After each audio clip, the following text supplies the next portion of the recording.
አንዳንዴ እንዲህ አይነት የቅርብ ዘመድ የመስመርህ እንቅፋት የጉዞህ እክል ሊሆን ይችላል።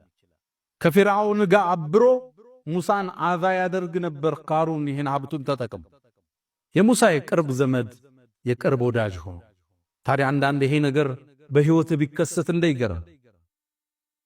ልክ እንደ ሙሳ ሁሉ ነቢዩን አለይሂ ሰላቱ ወሰላም አጎታቸው አቡ ለሃብ ምን ያህል እንዳስቸገራቸው ታውቃለህ?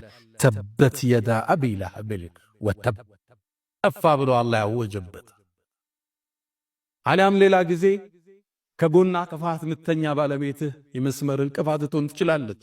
ልክ የሉጥና የኑህ ሚስት ከነሱ ተቃርነው እንደቆሙና ጥፋት ውስጥ እንደገቡት ሁሉ ሌላ ጊዜ አብረው የተወለዱት የአብራክ ክፋይ ካንተ መስመር ተጻራሪ ሊቆሙ ይችላሉ።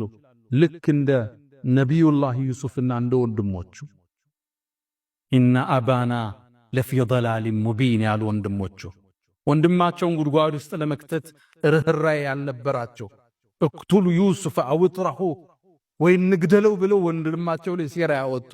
አንዳንዴ ሸይጣን መሃል ይገባልና እንደ አይነት ነገሮች ቤተሰብህም ውስጥ ሊከሰት ይችላል።